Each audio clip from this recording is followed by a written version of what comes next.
Bien, buenos días con todos conectados acá, colegas, compañeros. Estamos aquí reunidos junto a mi pana y amigo Andrés Logroño y hoy un invitado muy especial, al primer invitado de The Tonight Business Show. Andrés, cuéntanos con quién vamos a estar el día de hoy. Hola Carlitos, ¿cómo estás? Qué gusto, gente. Para nosotros es un honor. Ya saben que como todos los miércoles estamos acá compartiendo fisioterapia. Ya saben que este espacio es para aprender todos. Como decía Carlitos, este es nuestro primer miércoles del año con invitado internacional y vamos fuerte, vamos revolucionando ahí. Y ahora tenemos un invitado de lujo que se llama Rafael Ugarte, es fisioterapeuta. Él es mexicano, actualmente está residiendo en España, está cursando una maestría en investigación médica, en investigación biomédica. Rafael, por favor, me corrige si yo estoy mal. Y tiene una formación superior en gestión en instituciones de salud, razonamiento clínico y dolor musculoesquelético. Lo que creemos que Rafa nos va a aportar muchísimo es esta parte justo de entender el modelo biopsicosocial. Y como les decíamos, y como te decíamos antes de cámaras, Rafa, muchísimas gracias por aceptar esta invitación, muchísimas gracias por tu tiempo. Y nada, este grupo está encantado de escucharte, Rafa.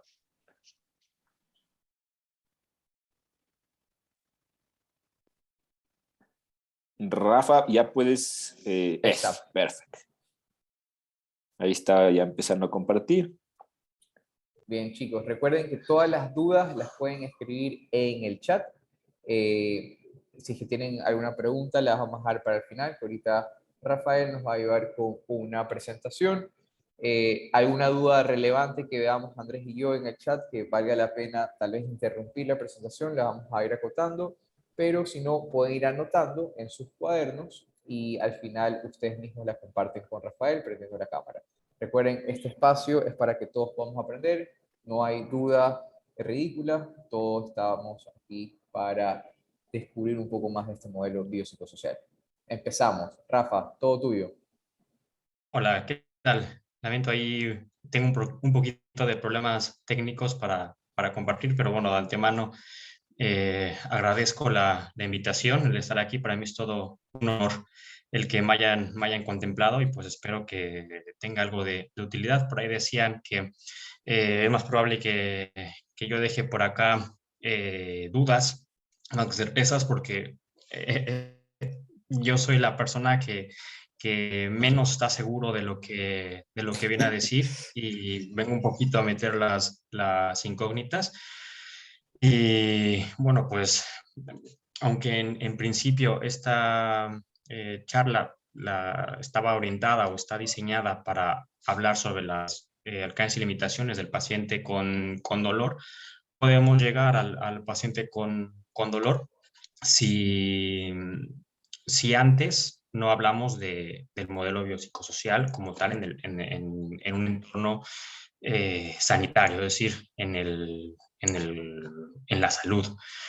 Y por eso es que a lo mejor se queda un poquito corto al final, pero bueno, cualquier pregunta, como bien dicen, pueden hacerla en cualquier momento.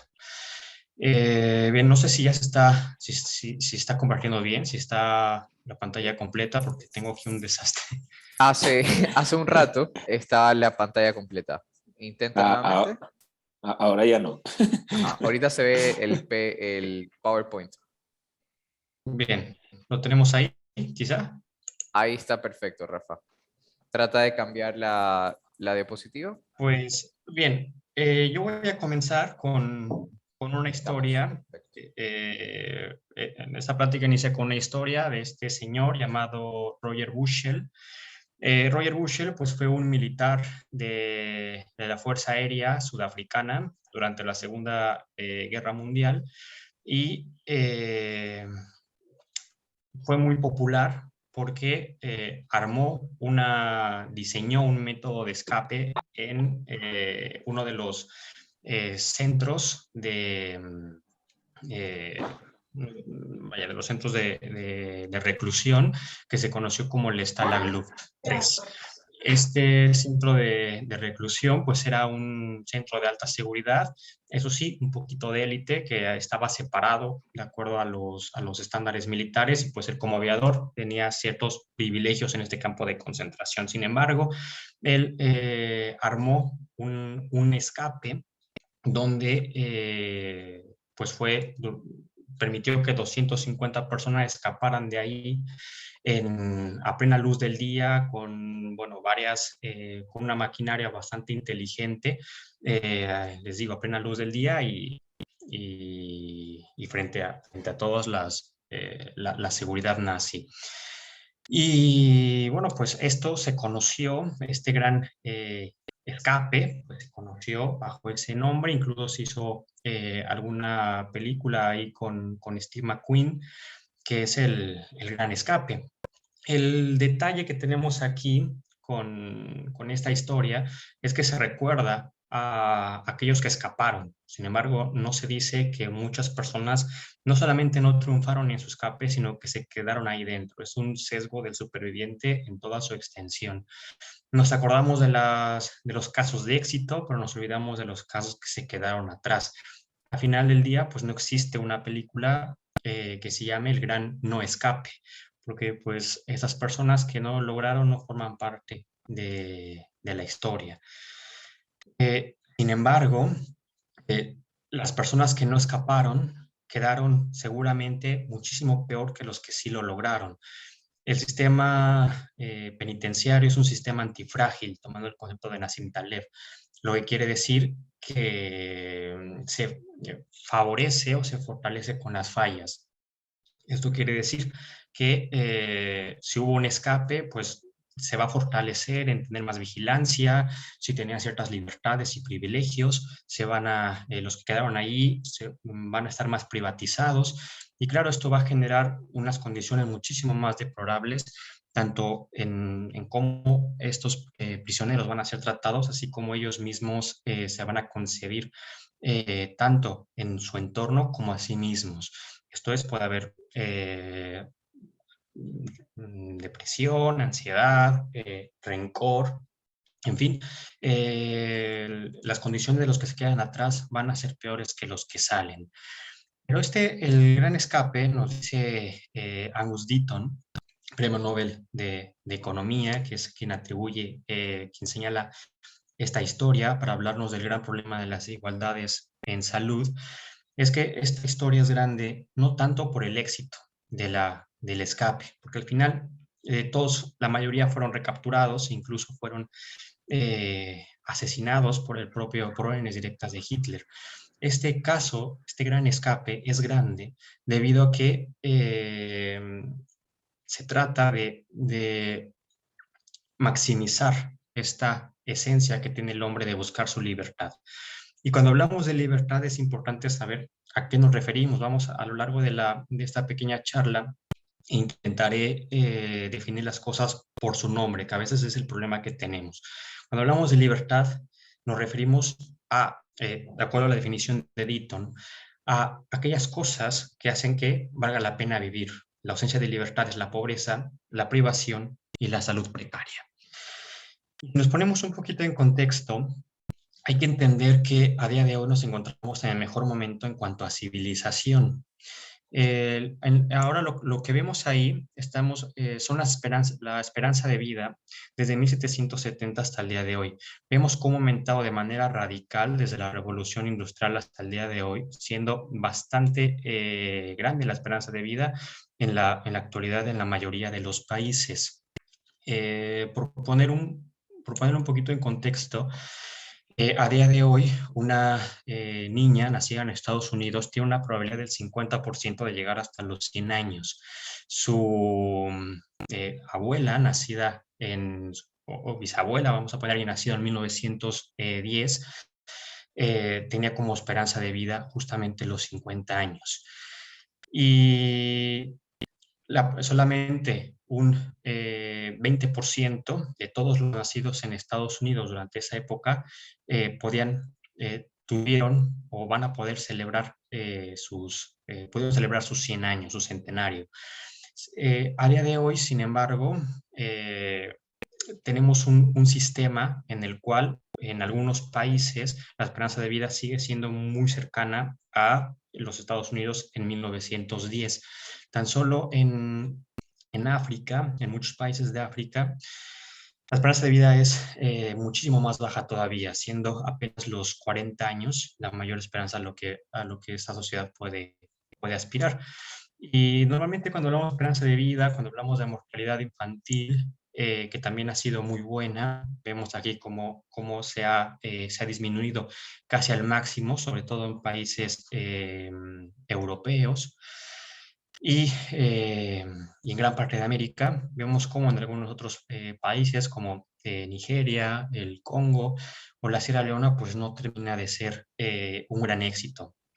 Podemos pensar que son casos aislados. Sin embargo, cuando observamos un mapa, en este caso global, nos centramos en países un poquito que no son el típico ejemplo de África, vemos que incluso países latinoamericanos no gozan de una tasa tan baja como normalmente pensamos. Pero cuando vemos estas gráficas, solemos pensar que hay un gran éxito, que hay un gran escape como civilización. Pero como mencionaba o quise mencionar o vislumbrar en el ejemplo inicial del gran escape en la cárcel, en la penitenciaría, nos olvidamos de las personas que no escaparon. Y este mapa nos dice muy bien aquellas personas que se quedaron atrás. Por eso me gusta ejemplificar esto, además de esta historia, en un cuadro de William Turner. A William Turner se le recuerda como el pintor de la Revolución Industrial, porque él logró plasmar de manera muy interesante este ejemplo de la evolución y de la civilización. En Lluvia, Vapor y Velocidad, en 1844, vemos la figura de un tren. En realidad, lo importante en este cuadro no es tanto el tren, sino el ambiente, lo que está alrededor de él. Si observamos un poquito más, vemos que tenemos los rieles de un tren. El tren está pintado con empastes y vemos la lluvia. La lluvia está pintado con muy finas pinceladas. Vemos si somos un poquito más observadores en el cuadro, vemos una liebre escapando, el gran escape de la liebre. Aquí entendemos varias cosas. Lo primero es que hay liebres que tuvieron su gran escape, liebres que no. Este cuadro vislumbra en realidad la conjunción entre la naturaleza y la civilización, el progreso. Y a esta desigualdad y a este avance que viene siempre implícito en la desigualdad, se le conoce en economía como la gran divergencia. Tenemos la revolución industrial y normalmente se explica en la revolución industrial que fue un gran avance, que permitió una gran escalada como sociedad. Y en general sí, pero repito, vemos en estos cuadros, por ejemplo, en estas gráficas, vemos solamente a las que lograron escapar. Pero la gran divergencia se refiere que aquellos grandes saltos que tenemos como civilización a nivel global, a nivel individual, suele haber un gran retroceso. Esos pequeños particulares que no son contados en la historia, los cuales se abre de manera abismal la brecha, como vemos aquí, antes de la revolución industrial, por revolución industrial, en la gráfica del PIB, cómo se aumenta esta divergencia y cómo se aumentan estas desigualdades, que no es lo que normalmente nos explican los modelos. La revolución industrial surge, casi en paralelo, ocurren grandes revoluciones. No es la revolución más importante la industrial. En lo personal, considero que la revolución más importante fue la neolítica, la del inicio de la agricultura, de la cual muchas civilizaciones no lograron sobrevivir. Pero la revolución industrial, en paralelo van ocurriendo cosas, y una de ellas pues es una revolución en salud. La revolución en salud pues viene desde los bacilos de Koch, esta historia que conocemos sobre la limpieza de las aguas, sobre la sanidad pública, Y a partir de aquí se sientan las bases del modelo biomédico, basada en estos dos elementos que vemos en pantalla, que es el dualismo cartesiano, el cual a la mente del cuerpo se centra específicamente en la parte corporal, en la parte biológica, y a su vez en el determinismo biológico. Es decir, es esencialmente la enfermedad responde a algo estrictamente biológico, dando a entender que la salud es ausencia de enfermedad y la enfermedad solamente aquello que pueda ser objetivable, que se pueda reconocer, que se pueda demostrar y que se pueda cualificar mediante los métodos que este modelo estaba propiciando.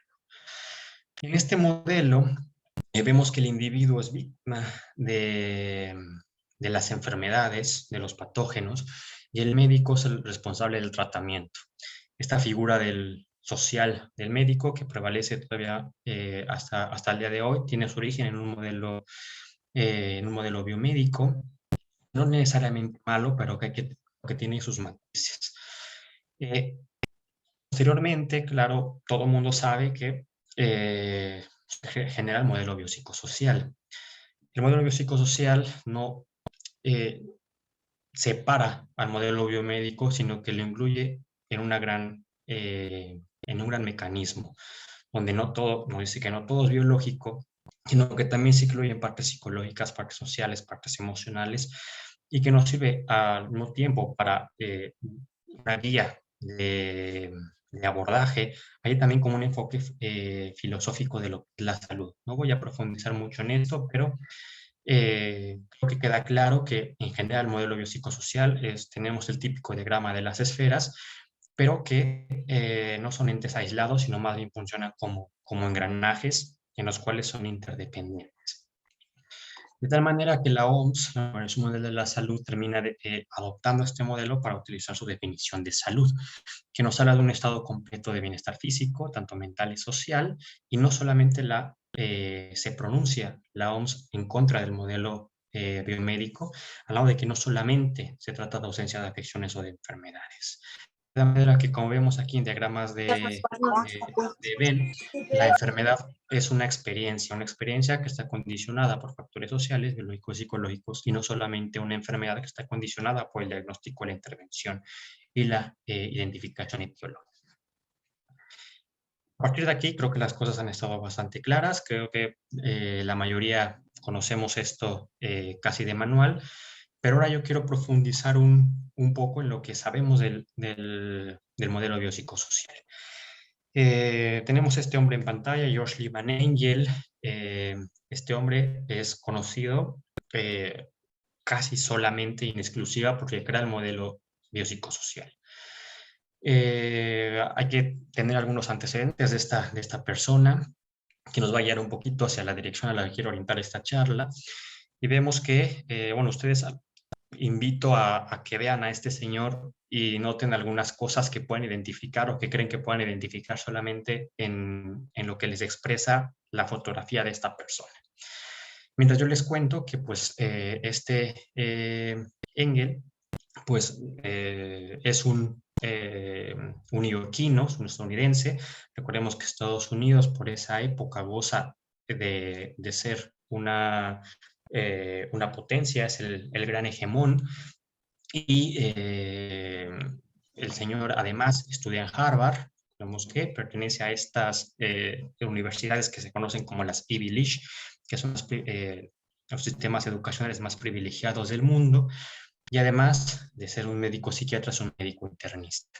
¿Qué otra cosa podemos ver en este señor, o qué cosas no mencioné yo, pero que de alguna manera se intuyen a partir de su imagen y la descripción? Pues es que naturalmente entendemos que este señor es un hombre rico que vive en una sociedad altamente industrializada, una potencia mundial, que se sobreentiende que es hombre y que es blanco. ¿Y esto qué quiere decir? Es importante porque debemos de centrar a Engel en una clasificación de lo que se conoce como el mainstream dominance. Y el mainstream dominance es una clasificación que se utiliza, una denominación que se utiliza en sociología para hablar de aquellos individuos, aquellas poblaciones que no sufren de marginalización. Vemos en el diagrama hecho por Carlos Castaño que en la parte izquierda encontramos marginalizaciones por clase, por trabajo y por uso de servicios, y en la derecha por raza, por orientación sexual, por género, por capacidad o por edad. Vemos que el mainstream dominant, pues, la típica persona que es hombre, ser mujer es una desventaja social, es blanco, es heterosexual, no tiene ninguna discapacidad, tiene una edad más o menos joven, tiene un idioma globalizado. En este caso podemos pensar, en nuestro caso sería el español, pero sabemos que lo que sería, lo que no sería hegemónico en este caso, o del mainstream dominant, sería hablar un dialecto. La religión es cristiana, provee servicios en vez de recibirlas. En fin, todas estas cosas permiten al señor Engel, pues, generar un modelo, el modelo biopsicosocial. La pregunta aquí que quiero lanzar a partir de esto, de criticar un poquito la perspectiva y la situación situacional social de Engel, pues es lanzar una pregunta, y es si será el modelo biopsicosocial se hubiese contemplado tal cual como lo describe este señor, si en vez de haber nacido en Irán hegemón del siglo XX, hubiese nacido en una periferia. Vamos a poner en este caso África, vamos a pensar incluso alguna colonia, ¿no? Como es el caso de toda Latinoamérica, y luego profundizar un poquito más. Y si ese señor no hubiese sido señor, hubiese sido una señora, y si encima perteneciera a una minoría poblacional, el modelo biopsicosocial hubiera sido igual, se hubiera contemplado de la misma manera, con las mismas esferas. La salud significa lo mismo para todos, independientemente de la situación social y psicológica en la que te encuentras. Pues voy a poner un ejemplo para hablar acerca de las limitaciones, o intentar demostrar gráficamente las limitaciones que tiene el modelo biopsicosocial. Voy a poner un ejemplo que lo pongo de manera consecutiva, que es el ejemplo de Yemen. Me gusta poner a Yemen porque Yemen es un país que tiene una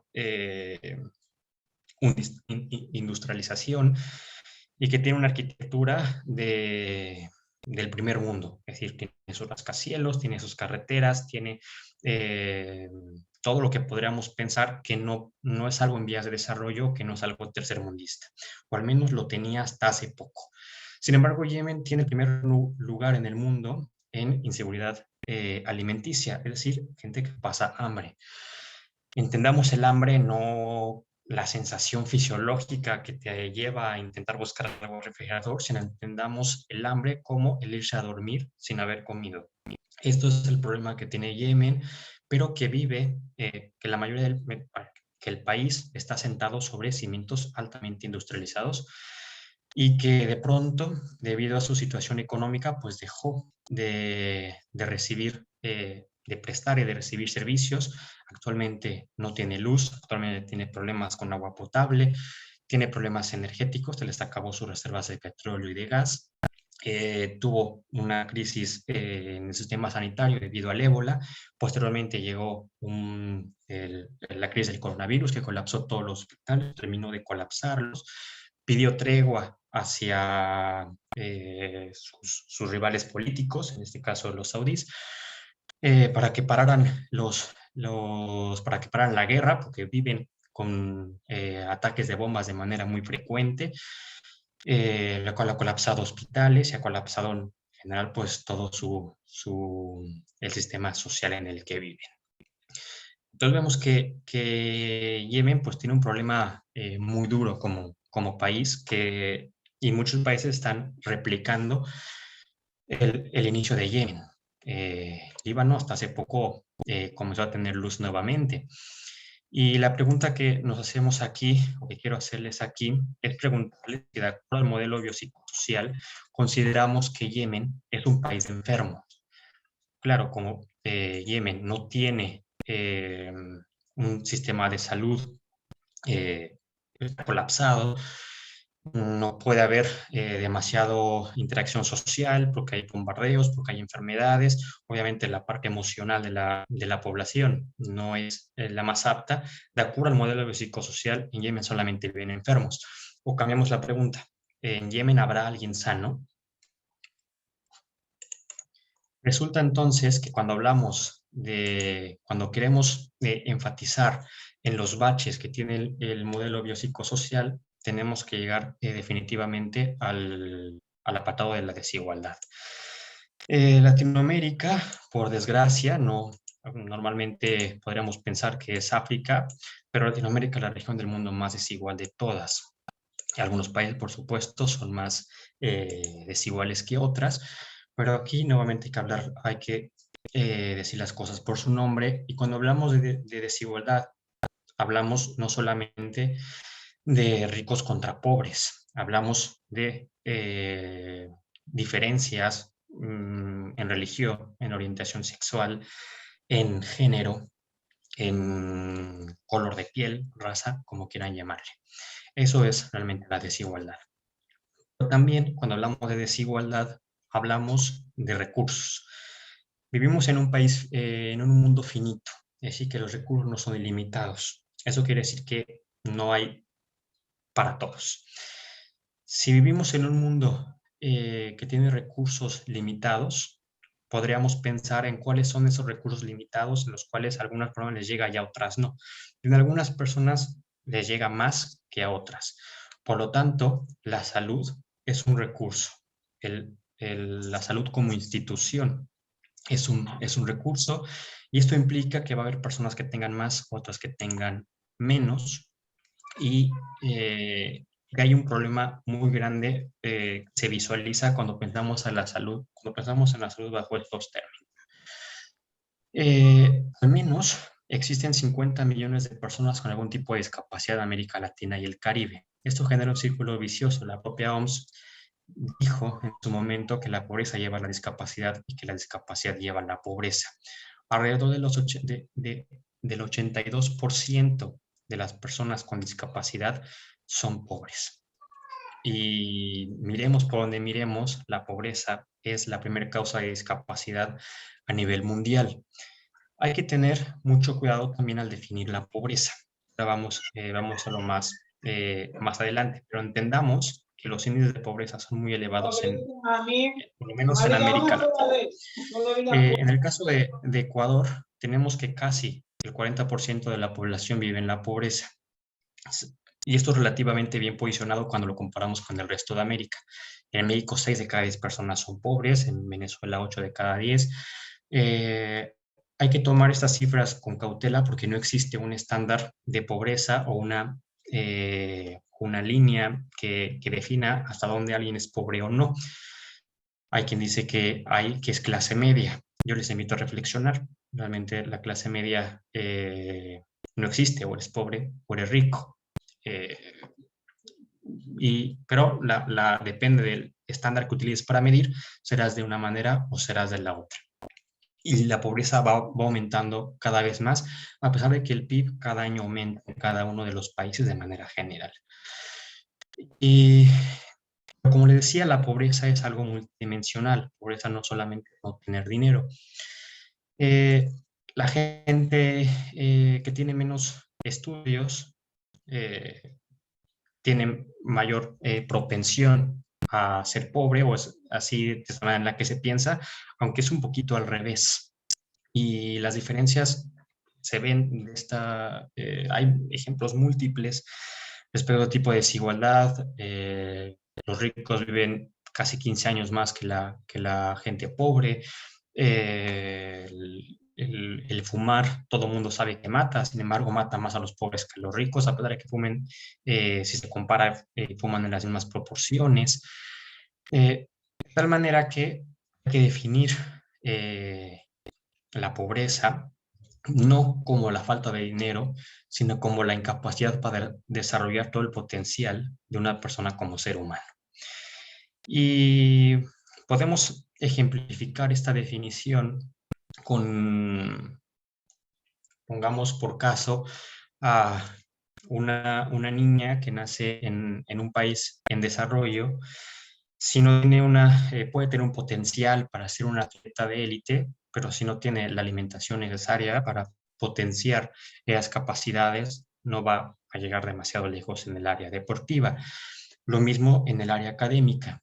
¿Qué pasa entonces si esta niña no puede potenciar su capacidad como ser humano? Se va a ver mermada no solamente su libertad, como lo habíamos definido, sino que también podemos considerarla en un entorno de pobreza. Esta persona ficticia no va a elegir, va a tener problemas en el ámbito educativo, en el ámbito profesional, y probablemente para tener un sustento va a elegir alguna profesión, pongamos por algún trabajo, que le permita subsistir. Vamos a poner por caso como un ejemplo que pone Amartya Sen. Son personas que pueden elegir un camino, supongamos la prostitución. Y uno podría pensar que desde el otro lado, desde la parte privilegiada, eso nos sirve. Eso, vaya, no solamente nos sirve, sino que no nos importa, sino que nosotros tenemos nuestro mundo, ellos tienen su mundo, es decir, dividir la brecha entre pobres y ricos. Sin embargo, va a llegar a un turista, esta persona se va a contagiar de una enfermedad de transmisión sexual, entonces va a contagiar y al final tenemos un problema de índole social, mundial. La falta de acceso a las vacunas ha permitido que las cepas del COVID-19 aumenten de manera exponencial, que se hubiera solucionado si todo el mundo hubiera estado inmunizado al mismo tiempo. Pero estas desigualdades que aparentemente son individuales, vemos que tienen un punto de conexión en las cuales se conecta con el resto de la sociedad y termina afectando al mundo. Lo difícil de estos escenarios es que la gente que vive en situación de pobreza es muy difícil que terminen en una situación de riqueza. Es lo que se conoce como la trampa de la pobreza y nos indica lo que todo mundo sabe, que espero que todo el mundo sepa que el pobre no es pobre porque quiere. El pobre es pobre porque es un círculo, es un ciclo vicioso que dependiendo del cuartil en el que uno nazca se va a condicionar. Tan solo hay que ver las historias de éxito de gente pobre que termina siendo rica, que sirven como sesgos del superviviente, que sirven para grandes historias de superación, que sirven para películas, pero solamente una porción muy pequeña de estas personas va a alcanzar terminar hasta el otro extremo y librarse de la trampa de la pobreza. Sin embargo, los ricos, a menos que sean extremadamente tontos y que tengan demasiada mala suerte, pues van a pasar de una zona libre de la trampa de la pobreza a, es decir, van a pasar de la riqueza a la pobreza. Hemos comentado que la discapacidad era un círculo vicioso que se juntaba junto con la pobreza. Discapacidad lleva a la pobreza lleva a la discapacidad. La fisioterapia juega aquí un papel interesante porque vemos que, de acuerdo al Global Born Disease, el último que se hizo, hasta donde tengo entendido, en el 2019, nos dice que la mayoría de las personas con discapacidad tienen una discapacidad de tipo musculoesquelética. Esta puede solaparse con algunos otros tipos de discapacidades, pero la musculoesquelética impera. De manera contraintuitiva, no está centrada en adultos mayores, sino se centra en la edad media de la vida. Las personas con discapacidad en el mundo son bastantes. En el país, pues vemos que casi el 50% de la población con discapacidad tiene una discapacidad física, que, como decíamos, esta discapacidad, al igual que la pobreza, termina permeando muchísimas áreas, siendo un problema multidimensional. El 56% de los niños con discapacidad en Ecuador no puede ir a la escuela. El porcentaje restante, es decir, el 44% de las personas que logran ir a la escuela, solamente el 11% de estas personas puede acceder al bachillerato. Y el 50% de las personas con discapacidad están en los quintiles de ingreso más bajos de todo el país. Y esto es de lo que se trata en sí la trampa de la pobreza. Por lo tanto, tenemos que llegar a hacernos otra pregunta, que es si hacen falta fisioterapeutas. La Organización Mundial de la Salud nos dice que existen 0.1 fisioterapeutas por cada 1.000 habitantes. Y acá tenemos dos preguntas. Una es, ¿cuántos de los habitantes pueden pagar ese servicio? Y la segunda es que también orientado está el servicio en la salud pública y qué tanto el servicio está llegando a la población. Y habrá que preguntarnos también si no el servicio de la fisioterapia haya llegado a las personas a las que tenía que llegar. Si las personas que pueden, que están en el mainstream dominance o que acercan mucho al mainstream dominance, ya tienen el acceso al servicio, pero el problema es el resto de la población que tiene dificultades abismales para acceder a servicios fisioterapéuticos, sobre todo que son los que más lo necesitan, la gente pobre y la gente con discapacidad, que vemos que en el 85% de los casos son las mismas personas. Y esto es, pues, termina siendo no solamente un ejemplo de la trampa de la pobreza, sino también de los cuidados inversos de salud. La gente que más necesita el acceso a la salud es la que menos tiene. Entonces, viendo desde este prisma ya un poquito desglosado el modelo biopsicosocial, vemos que el paciente no es víctima de... El modelo biopsicosocial te dice eso, el paciente no es víctima de lo que le está pasando. El paciente tiene la capacidad y tiene la responsabilidad, de alguna manera, de tener salud. El médico no es responsable de tu salud. Tu salud depende depende de ti, ¿no? De tu estilo de vida, depende de cómo te desenvuelves socialmente, cómo te desenvuelves de manera personal. Y, y vemos entonces que habrá que preguntarnos una vez más si el paciente realmente no es víctima. La gente que vive en Yemen, que vive en Líbano, que vive en esos quintiles más bajos o esos cuartiles más bajos de cada una de las poblaciones, no son víctimas, realmente habrá que reconsiderarlo. Porque es verdad que el facilitador no es responsable, el médico y el fisioterapeuta, en este caso, no somos responsables de la salud. Sabemos a día de hoy, de acuerdo a las determinantes sociales, que tenemos un porcentaje muy pequeño de responsabilidad en asistencial, en lo que a salud se refiere. Sin embargo, esto no quiere decir que no podamos ayudar a la gente. Quiere decir que tenemos más valor desde agentes de salud pública, desde la parte de la promoción, desde la parte de la información, y que sea menos valor a nivel social en la parte asistencial, que representa como factor pronóstico una minoría. El modelo biopsicosocial también, como punto importante, centrarlo, que no es excluyente del modelo biomédico y que no lo repele. Al contrario, es muy importante saber, conocer la enfermedad, conocer el modelo biomédico, saber objetivarlo cuando sea posible, identificar estos valores para poder actuar en consecuencia. A veces el modelo biopsicosocial se utiliza como excusa para olvidarnos de patologías y centrarnos en cosas de la retórica del coaching, de tú puedes, échale ganas, haz ejercicio. Y el bio importa, e importa mucho. Definiendo entonces, una vez que ya tenemos todo esto, volvemos a la definición de la OMS, el estado completo de bienestar físico, mental y social. Y habría que repensarlo. Primero, el bienestar mantenido en el tiempo es insostenible. Modelos, en sistemas orgánicos como un cuerpo humano, como un cuerpo biológico, es imposible mantener un estado en el tiempo y sobre todo que ese estado se manifieste en bienestar. El equilibrio es la muerte. Eso vamos a dejar los estados completos y estáticos en sistemas no orgánicos. en equilibrio en sistemas orgánicos, lo normal es que se tienda a estados caóticos, en estados complejos, no mantenidos, lo que nos lleva a eh, aquella ironía, ¿no? O aquel chiste que nos dice que quién es realmente una persona sana, pues al final es aquella que aún no ha sido profundamente examinada. Y cuando hablamos de ser examinado, aquí manchamos un poquito el conocimiento científico.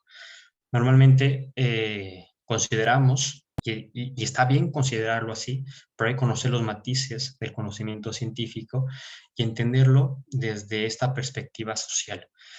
El conocimiento científico se ha dado mayoritariamente en estos mainstream dominants, ¿no? En estas clases privilegiadas. ¿En quién se hacen los estudios? Pues en sujetos occidentales, en sujetos en sociedades industrializadas que son occidentales, en poblaciones ricas, que es lo que se conoció, lo que Joseph Henrich denominó sujetos gobierno. Sabemos a día de hoy que el 93% de los estudios más citados en comportamiento humano, pues se utilizan este tipo de sujetos, en sujetos ricos, en sociedades industrializadas, occidentalizadas, democráticas. Pero habría entonces que asumir que tenemos un sesgo, donde nos estamos centrando precisamente en los cuartiles, en los primeros cuartiles, pero la población que atendemos no tiende a pertenecer a ese tipo de cuartil. En el caso, eso es en el uso de diseños, pero vemos que se mancha la ciencia en otro tipo de elementos, al menos en el área de la salud. Vemos en esta gráfica, en el color azul está representado por hombres, el color digamos, rosado está representado por población femenina y, bueno, el resto son combinados y otros elementos. Esto es una revisión sobre estudios en dolor. Y vemos que está sobre representada las poblaciones en dolor, ya no solamente en sujetos weird, es decir, en hombres ricos, occidentalizados, industrializados, sino, pues como tal, en hombres. Es algo que la definición de weird no incluye, pero que está muy permeado en la ciencia y sobre todo en los estudios de dolor. Y eso es algo que también responde a algo en términos de desigualdad, porque las mujeres son las que normalmente padecen de las mayores patologías dolorosas, artrósicas, en fin. Las mujeres sufren más patologías con dolor, reciben menos atención y cuando reciben menos atención la reciben mal y encima se investiga menos en ellas. Hay un sesgo de género, además de un sesgo también que inclusive se ve en las especies y que además se ve en las sociedades. Curiosamente, lo único en donde no se ve este sesgo es en la inmunología. Todos los demás campos está permeado. Uno podría pensar que este tipo de sesgos, este tipo de desigualdades solamente se observan en estudios científicos y que de ahí no pasa nada más. Al final se obtiene conocimiento y eso se extrapola a la clínica y beneficia a todos. Sin embargo, esta desigualdad de género o este sesgo de género se ven muchos grandes áreas de la profesión. Yo les he colocado por facilidad las estadísticas del Servicio Nacional de Empleo en el área de la fisioterapia. El 77% de los profesionales en fisioterapia son mujeres, 23% restantes son hombres. Esta gráfica, aunque corresponde solamente a un país, se extrapola hacia todas las estadísticas de cada uno de los países. No he encontrado ningún país en donde no se vea una distribución similar. La mayoría abismal y aplastante de profesionales en fisioterapia son mujeres. Sin embargo, observemos que en la mayoría de las convocatorias, de los carteles, de los pósteres, de los congresos, pues está plagado del 23% restante. Parece una regla de Pareto, donde el 20% de las de los profesionales, en este caso hombres, pues tenemos el 80% del reflector, cuando lo justo, lo equivalente, lo equitativo, pues debería ser inverso. Y no solamente esto, sino que además estas desigualdades que vemos que se observan en diferentes ámbitos de la sociedad terminan normalizándose en nuestra práctica clínica diaria. Todos les decimos, recomendamos que hay que hacer actividad física. Tenemos, afortunadamente, estamos saliendo del hoyo de los agentes físicos, de la terapia invasiva, y lo estamos extrapolando, estamos dando un protagonismo al ejercicio físico y a las recomendaciones de la educación en salud. Pero hay que repensar si estas recomendaciones no las estamos abordando desde el privilegio. Y esto es lo que señala Straker y colaboradores en un paper del año pasado, bastante reciente, que se llama Privilegiando al privilegiado, donde concluyen que las recomendaciones basadas en la actividad física no solo no tienen impacto en la desigualdad, sino que las aumentan. Estamos dándole más salud a los ricos, que son quienes pueden permitirse practicar ese tipo de recomendaciones y a quienes mejor les sientan ese tipo de educación. Y sin embargo, pues estamos aumentando la brecha, esta gran divergencia en las poblaciones menos privilegiadas. Y el conocimiento, en este caso, pues he puesto de la actividad física, pero pongo un caso de salud pública, que es el uso del consumo de tabaco. Saber que el tabaco es mortal ha salvado millones de vidas. Pero ¿quiénes son los que se benefician más de esto desde el inicio de los tiempos? Pues los más educados y los ricos son quienes dejan de fumar primero y quienes tienen un desapego mucho más fácil a esta adicción, como un mecanismo de afrontamiento a la realidad menos marcado. Y les había comentado en alguna diapositiva que la salud podría considerarse como un recurso. Y entonces aquí cuando llega a nosotros el concepto de sobremedicalización. La sobremedicalización, pues en sí, sería dar más recurso, más servicios de salud a un determinado sector de la población que no siempre ofrecen beneficio o que incluso pueden causar daño. Sabemos que del 10 al 30% de los cuidados de salud pueden considerarse sobremedicalización. Para que pongamos en perspectiva el término de salud como recurso y sobremedicalización, vuelvo al ejemplo de Líbano, que solamente tiene 3 días a la semana tienen luz, pero que en muchos otros países vemos que hay piscinas de los cuartiles más ricos de la población que están 24 horas calentándose, solamente para que la persona que se meta a nadar no tenga frío. Con la salud funciona de manera muy similar.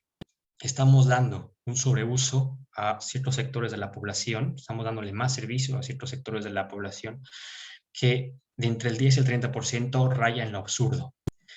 Y la fisioterapia no es una excepción, hay una sobrefisioterapeutización, uso de servicios en fisioterapia que no ofrecen beneficio y que además pueden causar daño.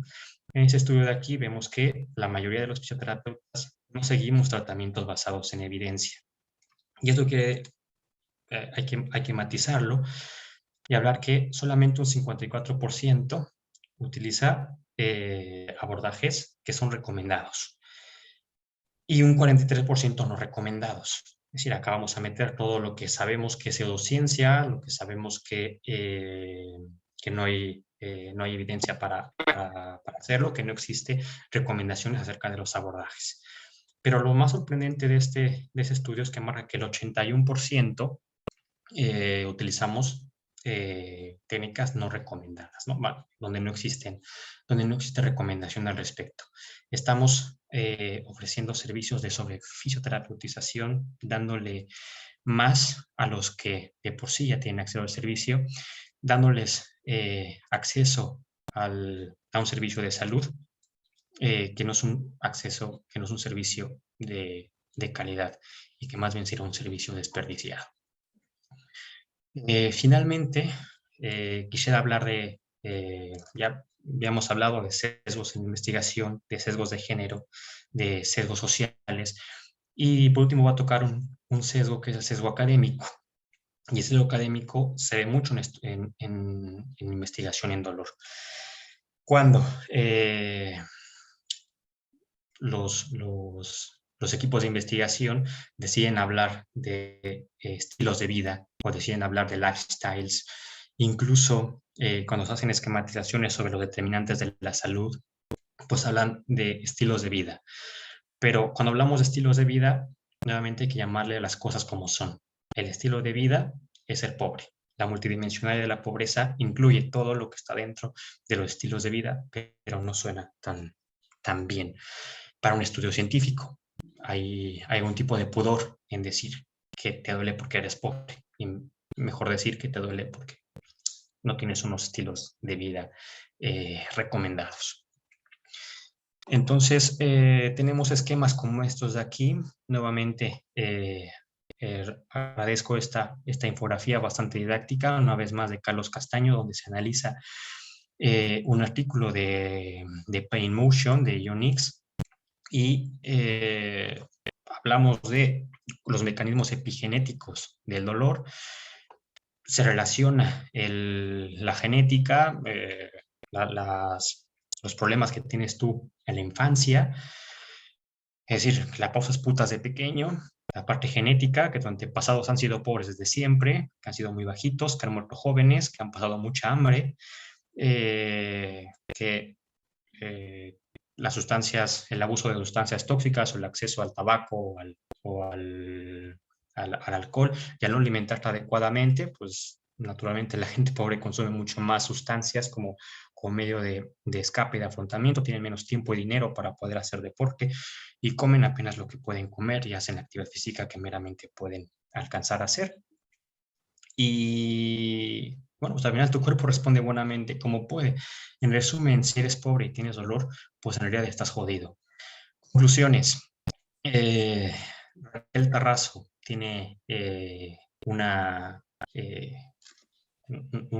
aforismo que a mí me gusta mucho, en la cual menciona que conocemos el oficio, conocemos la artesanía de ser fisioterapeuta, conocemos la teoría de tratar a un paciente, pero no conocemos la profesión.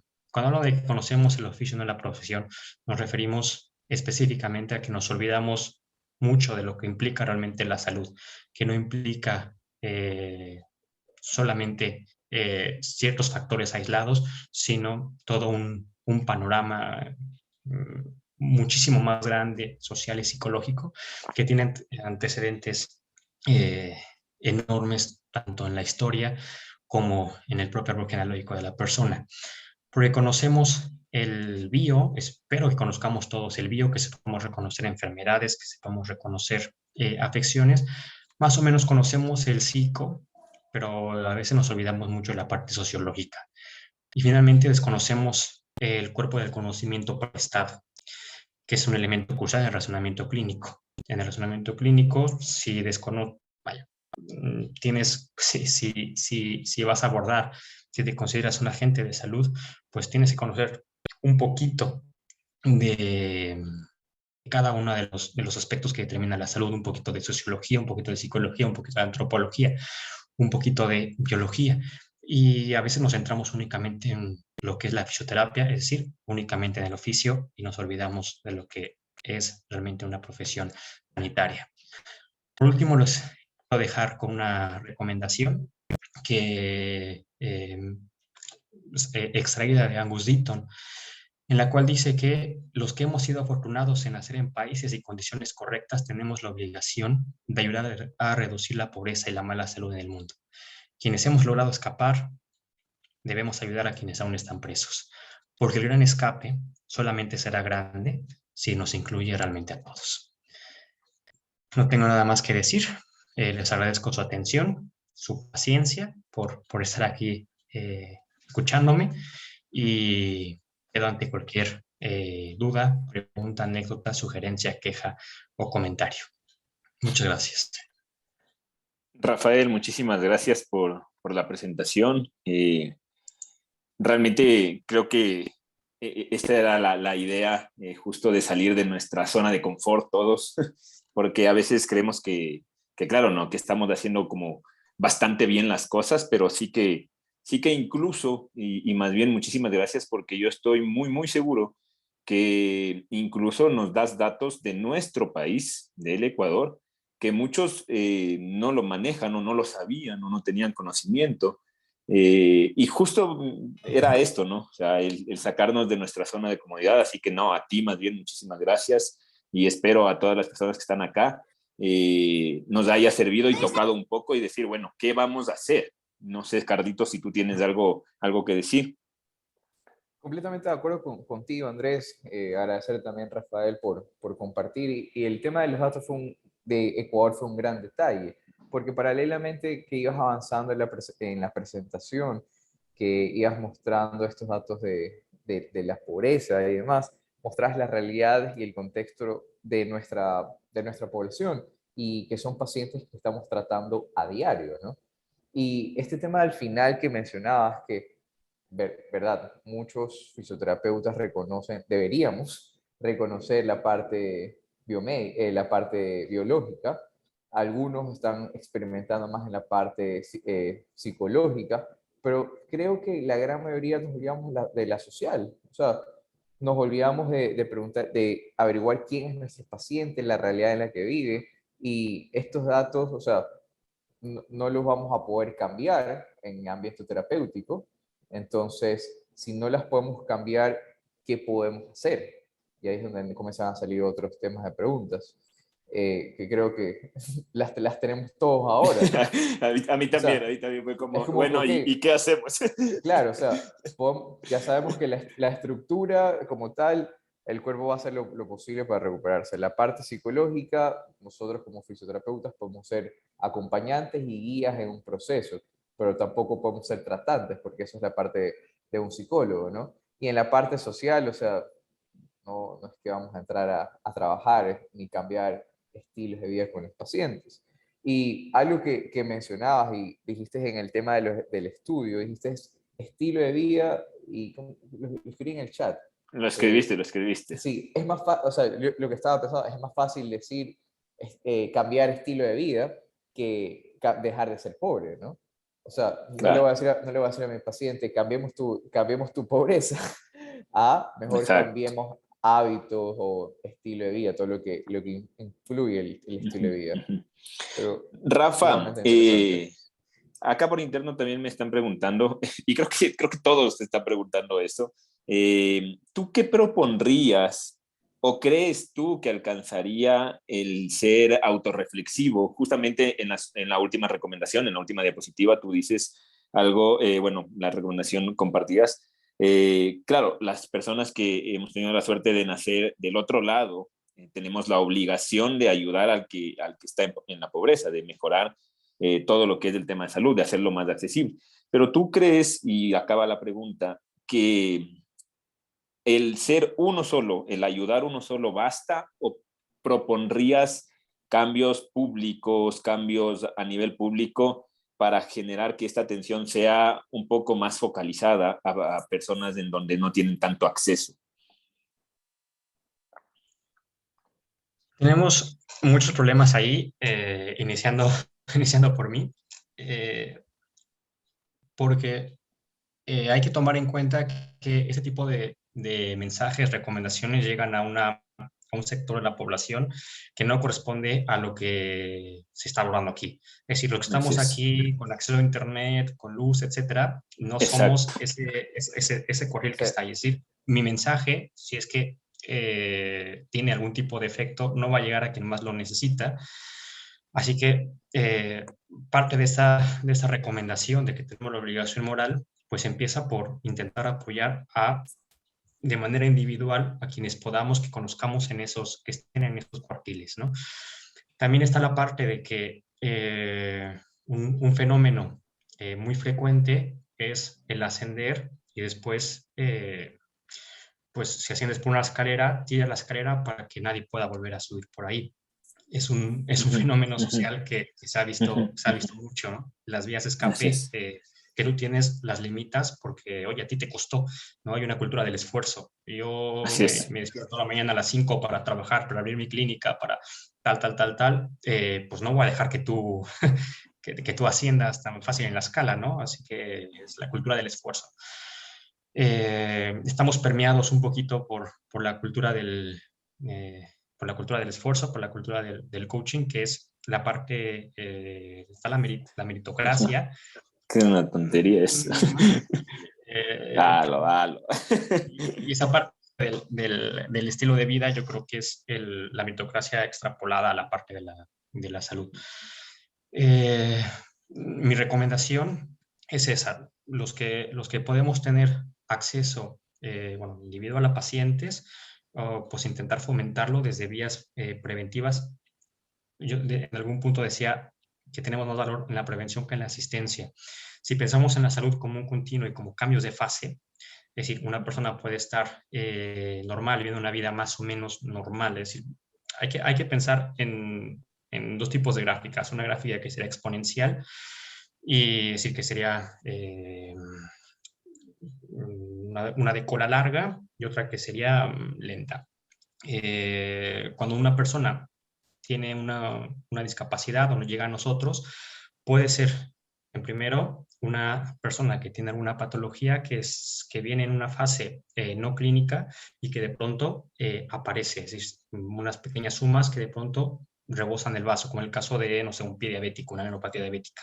Es una enfermedad que aparece, tiene un antecedente muy grande y de pronto, pum, se manifiesta.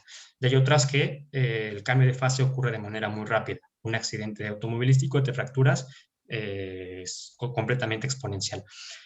Yo creo que como fisioterapeutas no debemos actuar en el cambio de fase, debemos actuar antes, debemos evitar lo más posible que el cambio de fase ocurra. Obviamente no puedes evitar que la persona tenga un accidente automovilístico, pero sí puedes evitar que la persona con una neuropatía diabética no llegue a ese punto en ese determinado momento a partir de políticas públicas que a mí me gustaría decir que nosotros tenemos cierta obligación de implementarlo, pero realmente es quitar la responsabilidad al servicio político, al servicio sanitario y a las entidades que tendrían que actuar al respecto. Lo que yo propondría entonces sería un poquito de golpear arriba para ver si Exacto. hacen Exacto. Si caso. algo sacamos, exacto, si algo sacamos. Eso. Esto implica cierta unificación del gremio, pero también cierta conciencia, y implica desde la vía individual, pues hacer un cambio. Es como la parte de la crisis climática. La mayoría de los servicios se derrochan en el 1% de la población más rica, pero nosotros nos preocupamos por utilizar menos agua mientras nos duchamos. ¿Tiene sentido? Pues no mucho, ¿no? Porque no podemos hacer Exacto. nada a nivel individual, pero es mejor eso que nada. Si logramos hacer algo arriba, pues sí que tendrá beneficios, alguna redistribución. Y así como hablamos de redistribución de riqueza, me gustaría también hablar de redistribución de salud. Así es, así es.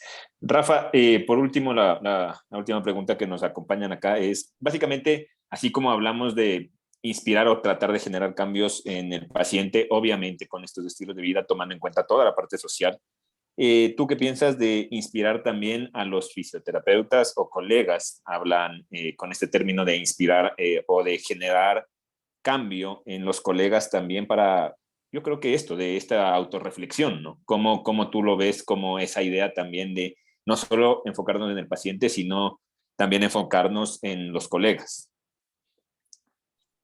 Yo creo que es justo y necesario. A ver, es que al final el cambio es colectivo, ¿no? Pero no ocurre no tiene una vía jerárquica vertical, ¿no? Sino también tiene que ser transversal y tiene que darse por todos los sentidos. Al final es complejo, es utópico, pero diría Eduardo Galeano, ¿no? ¿Para qué sirve la utopía? Pues para seguir caminando, para no quedarte ahí quieto. No sé, No lo sé, Andrés. Carlitos. Yo creo que es un tema para conversarlo por mucho más tiempo, porque realmente como individuos no podemos hacer mucho más de lo que estábamos mencionando antes con nuestras prácticas clínicas. Y bueno, ahora tenemos este tema de las herramientas, de redes sociales y temas de difusión, pero todos creo que tenemos que hablar un mismo lenguaje para poder llegar a un mensaje, un consenso y poder llegar a más, porque también comienza este tema de las divisiones en las redes sociales y, y bueno. Chicos, por hoy hemos terminado. Vamos a prender las cámaras para tomar la foto. Agradecemos nuevamente a Rafael por este tiempo. Que Y nos ha Rafael, sacado de nuestra zona, ¿eh? Nos ha sacado sí, de nuestra comodidad. Rafael, definitivamente, ¿sabes qué? Vamos a organizar con Andrés. Nosotros siempre presentamos un caso clínico, un conversatorio y un invitado internacional. Vamos a organizar con Andrés, hacer un conversatorio contigo y tal vez con otros fisioterapeutas que muestren otras realidades, donde podamos hablar acerca de esto, del modelo biopsicosocial, más que nada de la parte social y tal vez comentar realidades cada uno de sus países. Pero bueno, Bueno, ¿y qué podemos hacer, no?